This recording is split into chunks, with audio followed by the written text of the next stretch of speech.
Après avoir défini ce qu'était la biodiversité, et vu qu'il existait une biodiversité importante au sein des vertébrés par exemple, on va dans cette vidéo s'intéresser aux parentés que l'on peut établir entre ces vertébrés. On va commencer, pour définir ces parentés chez les vertébrés, par démontrer qu'il existe une origine commune. On va observer plusieurs critères pour déterminer cette origine commune au sein des vertébrés.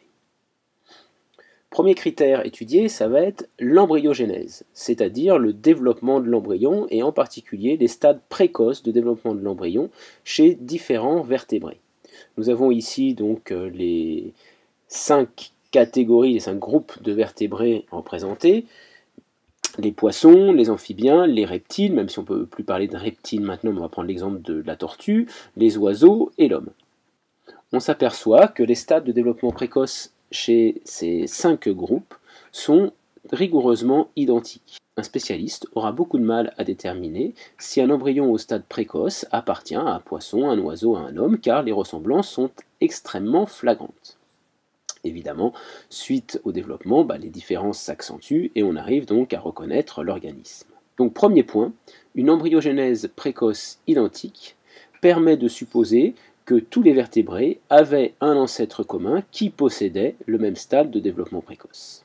Il existe donc une origine commune, ou en tout cas en se basant sur l'embryogénèse, on peut définir une origine commune aux vertébrés. Deuxième critère que nous allons prendre en compte, ce sont les axes de polarité. On s'aperçoit que les polarités, les axes de polarité chez les vertébrés sont identiques.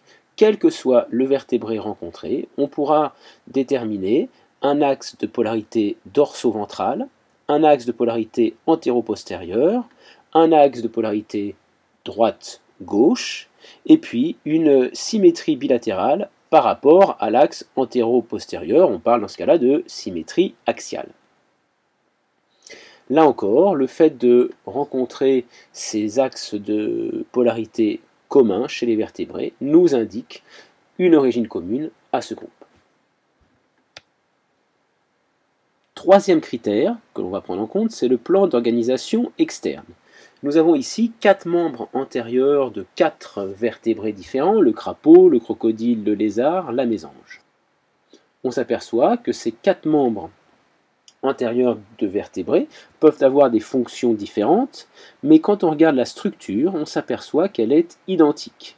On retrouvera tous les os qui constituent l'avant-bras et le bras, donc le membre antérieur de ces vertébrés.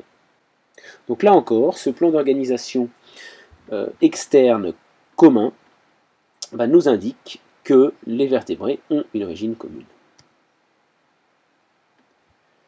Quatrième et dernier point étudié, ça va être l'organisation interne. Lorsqu'on dissèque des vertébrés, que ce soit souris, grenouilles, hommes, on va retrouver les organes internes aux mêmes endroits et aux mêmes places. Vous avez ici un schéma qui vous montre que l'encéphale, par exemple, se retrouvera toujours chez les vertébrés dorsalement et dans la partie antérieure. La moelle épinière, elle, se prolonge toujours dorsalement de la partie antérieure vers la partie postérieure. On trouvera au milieu du corps, donc dans la partie thoracique, on trouvera l'ensemble cœur, poumon, qui seront plutôt en position ventrale. Et puis ensuite, dans la partie postérieure, on trouvera des reins, des gonades, la vessie. Les reins sont toujours par paire et sont toujours en position dorsale, quels que soient les vertébrés étudiés. Donc là encore, l'organisation interne des vertébrés est commune, ce qui veut donc dire qu'un ancêtre commun à ces vertébrés possédait cette organisation interne. L'origine des vertébrés est donc commune. Pour résumer tout ça, voici un schéma bilan qui représente les preuves d'une origine commune aux vertébrés. Il reprend tout ce que l'on a vu.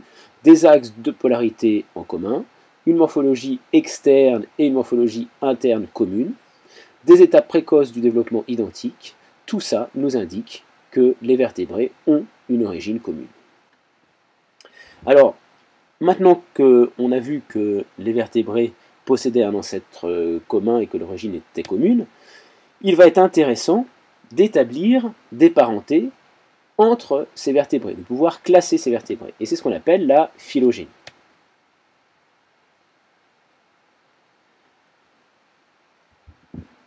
La structure qui représente les parentés qu'il existe au sein d'un groupe, ici les vertébrés, s'appelle un arbre phylogénétique.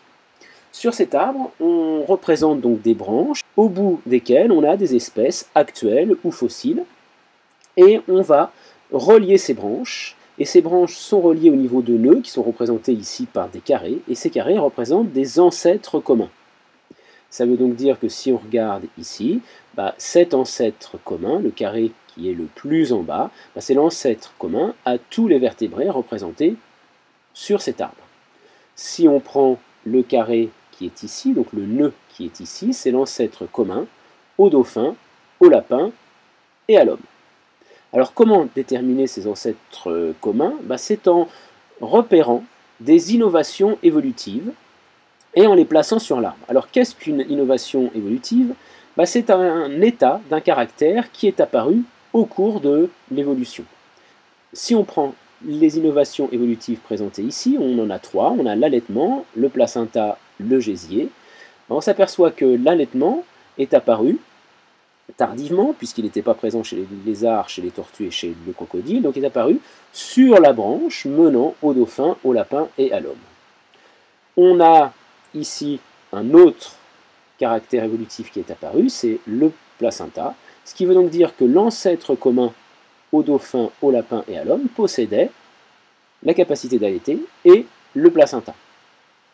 On a des individus qui peuvent se placer ici, entre l'allaitement et le placenta. On peut mettre par exemple le kangourou, qui se placerait entre ces deux innovations évolutives. Quant au groupe constitué du crocodile et des pigeons, on s'aperçoit qu'ils peuvent être séparés du groupe lézard-tortue par l'apparition d'une innovation qui est le gésier. Le gésier n'est présent que chez les crocodiles et le pigeon, qui fait que ces deux groupes possèdent un ancêtre commun exclusif qu'ils ne partagent pas avec la tortue et le lézard, ce qui fait que ce sont deux individus qui sont extrêmement apparentés. Le crocodile et le pigeon sont beaucoup plus apparentés entre eux qu'ils ne le sont avec la tortue. Si on regarde dans cet arbre, quels sont les vertébrés les plus apparentés? On a ici l'homme, le lapin et le dauphin qui sont extrêmement apparentés car ils possèdent un ancêtre commun exclusif et ils partagent des innovations évolutives en exclusivité aussi, c'est-à-dire allaitement et placenta. De même, le pigeon et le crocodile sont deux espèces extrêmement apparentées car ils possèdent un ancêtre commun exclusif qui possédait l'innovation évolutive gésier. Donc grâce à ces arbres phylogénétiques, à la détermination d'innovation évolutive et surtout à la détermination d'ancêtres communs, on arrive à établir des parentés au sein du groupe des vertébrés, au sein d'ailleurs de toutes les espèces.